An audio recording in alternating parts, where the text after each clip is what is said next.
priest kneels on the floor. He just invited a demon into his own body, on purpose. His brother stands over him, gripping a broken cross. The priest begs to be killed. His brother can't do it. The priest starts to change. Blood, eyes gone wrong, seconds left, not minutes. So he grabs the cross himself, still in his brother's hands, and finishes it. Black smoke, then nothing. How does a Catholic priest end up choosing to become possessed, knowing the only way to stop the demon is to die? To answer that, we go back to the exorcism that destroyed his life. Father Joong-su, the priest, is assisting an exorcism. Standard stuff. Latin holy water, a girl named Jae-yun strapped down and screaming that God left her. Except the thing wearing Jae-yun doesn't scream back. It laughs. Wrong voice. Wrong laugh. The kind that knows things. It tells the priest he's not good enough for this, that his guilt will feed it. He keeps going anyway. Priests aren't known for taking hints. The demon cries out to her mother for help. The mother opens the door and rushes in. Suddenly, the demon frees itself, leaps off the bed, and sits on the windowsill. Before it goes, it makes the priest a promise to rip his family apart and cast them into a hell where rats will devour them. Then the demon takes the exit, straight through the window, taking the girl with it. One girl dead, mid-exorcism. And if you're new to horror movies, that's normally the part where the credits roll and everyone agrees the priest tried his best. The priest quits the priesthood. Can't really blame him. His last performance review was watched a child die. Next, we see his brother Kang-gu catches the splash damage anyway because scandal doesn't need a passport to reach your house. So Kang-gu packs up his wife Myung-ju, their 3 kids, and moves them somewhere quiet, somewhere new, somewhere nobody's heard of. Joong-su. Great plan. Rock solid. Nothing bad has ever happened in a quiet new neighborhood. But every night the walls won't shut up. Strange noises from the neighbor's house make it impossible to sleep. One morning they find a dead cat hanging outside the window. Hyun-ju, the second daughter, sees it and she collapses, gets rushed to the hospital. Doctors say it's nothing serious, just stress from moving in. The family comes back home and sees the neighbor's truck not parked properly, so the father does the responsible thing and goes to complain about the parking issue. Behind that door, butchered animals, upside-down crosses, faces carved into the walls mid-scream. The father calls the cops. Obviously, they search the place, find nothing. Somebody scrubbed a murder scene faster than most people clean their apartment before guests arrive. The man next door isn't sloppy. That's the scary part. That night, the younger daughter, Hyun-ju, is asleep. Her blanket gets pulled away. She wakes up. Someone grabs her hair and throws her on the bed. It's her own father standing over her bed, staring. Says something about how grown up she's got and touches her face while she lies there frozen, then walks out without another word. Morning comes. The father acts completely normal, doesn't mention it, doesn't remember it maybe. Hard to say, which is somehow worse for Hyun-ju than if he did. Breakfast's quiet, too quiet. Then the mother starts eating raw meat with her bare hands, feral like she hasn't eaten in days. The little boy, Woo-jong, says it's too salty. Bad move. She snatches it, takes a bite, and offers the little boy. The father tells the boy he doesn't have to eat it if he doesn't want to. The mother does not take that well, smashes the plates. She screams at her own kids and starts behaving like a mad woman. Later, Hyun-ju finally tells her older sister, Sun-woo, about the night visits, the staring, the face touching. The "you've grown up" line no father should ever say like that. Sun-woo doesn't believe her and says she must have been dreaming.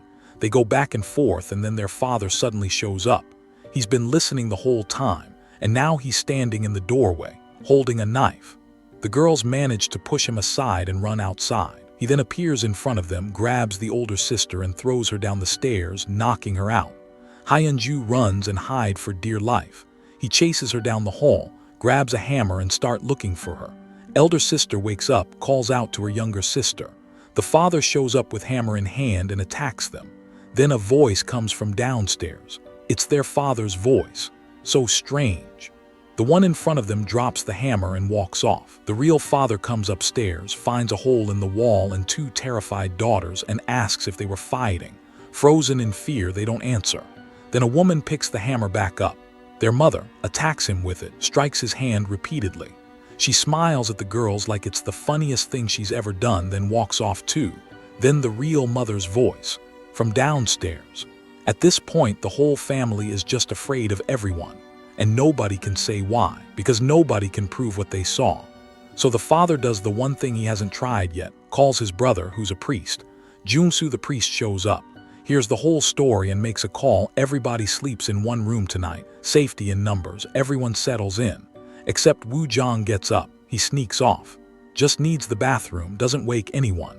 Someone wearing his face walks back up, knife in hand, walks toward the priest, tries to stab him. He couldn't, an invisible force stops him.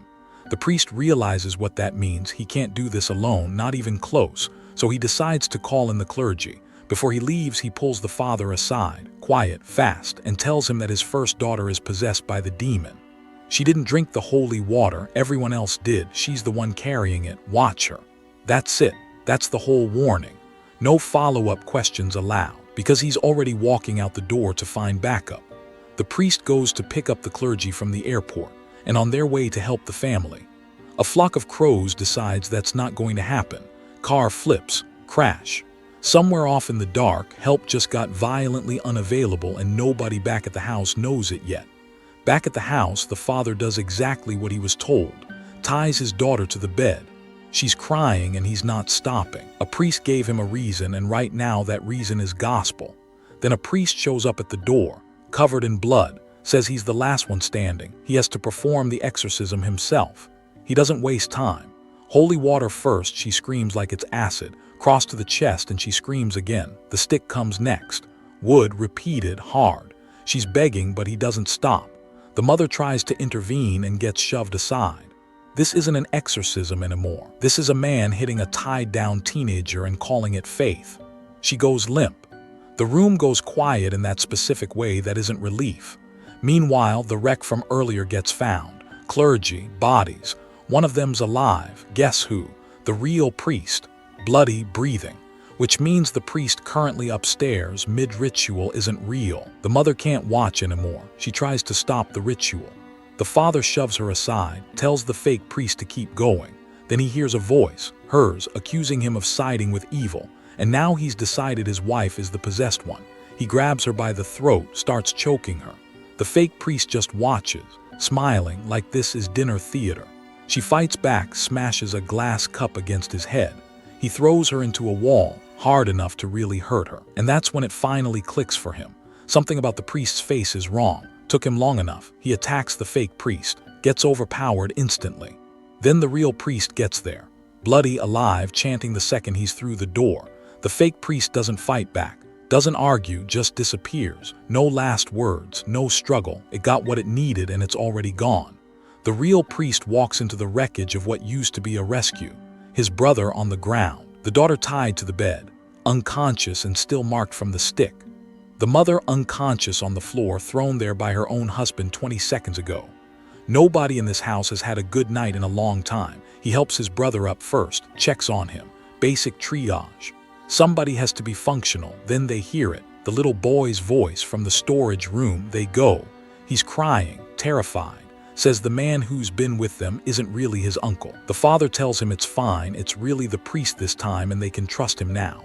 The boy doesn't stop shaking. Then he points at the fireplace. Smoke still rising, like an oven left on. Hyunju, the second daughter, is inside it. Burned, not moving, not coming back, while everyone was fighting the thing wearing everyone's face. The actual demon was doing this, quietly. Then Sunwoo, the elder sister, comes downstairs. She asks her father why he did it, why he tied her down, why he let a stranger whip her with a stick while she screamed. Fair question, honestly. The father starts apologizing, genuinely. Guilt written all over him. He has no idea he's apologizing to the demon, using her body, closing the distance while he's busy feeling bad. That's when the priest turns a mirror on her. She screams. Something like steam pours off her, and whatever's actually been living in that house this whole time finally shows its real face. No way to fight that directly. The priest knows it, so he does the one thing left on the table, takes his rosary. Prays for the demon to leave her and take him instead. Prayer works. It leaves her, pours into him. He staggers to a wooden cross, slams it against the ground, breaks off the longest piece. Sharp now, blade-like, purpose-built in about 2 seconds flat. Throws it to his brother, asks him to finish it, says it's the only way this ends. His brother refuses, won't do it. The priest doesn't wait for him to change his mind. He starts vomiting blood, eyes shifting into something reptilian. Full possession happening live, no fade to black to soften it. He advances on the father's shaking, holding a cross he did not ask to be holding, facing down a brother he did not ask to kill. In one motion, the priest grabs the cross, his brother's hand still on it, and drives it into himself. Not his brother's choice. He says he's sorry. Black smoke pours out of him as he dies with the cross through his chest. Demon gone, priest gone, and the father's standing there holding the exact object his brother just used to end his own life. Nobody's calling this a win. It's just the version of surviving they got.